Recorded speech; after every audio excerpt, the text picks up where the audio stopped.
Hello, welcome to my channel. আজকে আমি লাল শাকের একটা রেসিপি রান্না করব, তোমাদের সাথে শেয়ার করি লাল শাকটা কেমন করে করলাম। ফার্স্টে লাল শাকটা ভালো করে জলে ধুয়ে নিয়েছি খুব ভালোভাবে। এবারে কড়ায় তেল গরম করে তার মধ্যে দেখো একটু ছোট্ট অল্প একটু শুকনো লঙ্কা আর কালো জিরে ফোড়ন দিলাম। এই রান্নাটা আমি সম্পূর্ণ পরিমাণে নিরামিষ করব, তাই আমি পেঁয়াজ রসুন কিছু ফোড়নে দিলাম না, শুধু শুকনো লঙ্কা আর কালো জিরে দিয়ে তারপরে যখন একটা সুন্দর গন্ধ বের আসবে ফোড়ন থেকে, তখন আমি লাল শাকটা দিয়ে দেবো।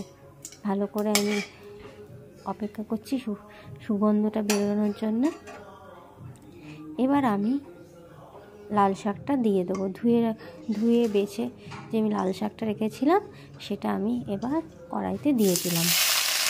কড়াইতে ভালো করে লাল শাকটা দিয়ে আমি ভালোভাবে নেড়ে চেড়ে নেব।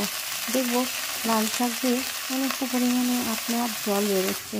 শাকে তো জল থাকেই, তাই শাক দিয়ে জল বেরোতে লাগছে। দেখবেন অল্প কিছুক্ষণ নাড়াচাড়া করার পরই শাক থেকে জল বার হচ্ছে। দেখুন কীরকমভাবে জলটা বার হচ্ছে। এবারে আমি এই রান্নাটা পুরোটাই সিমে দিয়ে করব, যাতে জিনিসটা ভালোভাবে জলটা বেরিয়ে যায়। আমি এবার এটাকে ভালো করে নেড়ে চেড়ে কিছুক্ষণ 5-7 মিনিটের জন্য ঢাকা দিয়ে রেখে দেবো।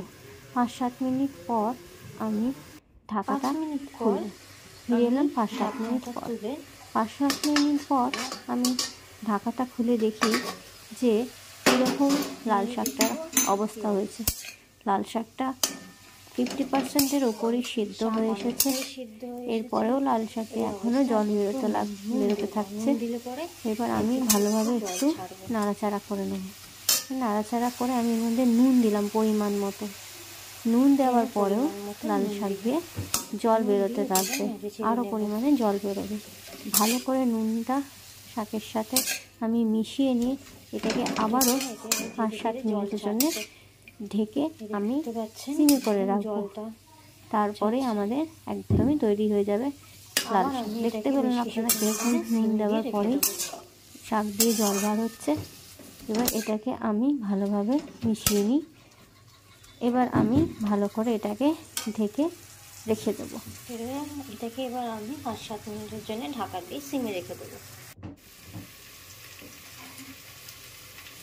আবার আমি 5-7 মিনিট পর ঢাকাটাও খুলে দেখলাম আমার লাল শাক প্রায় পুরো রান্না হয়ে গেছে, একদম সেদ্ধ হয়ে মিহি হয়ে গেছে।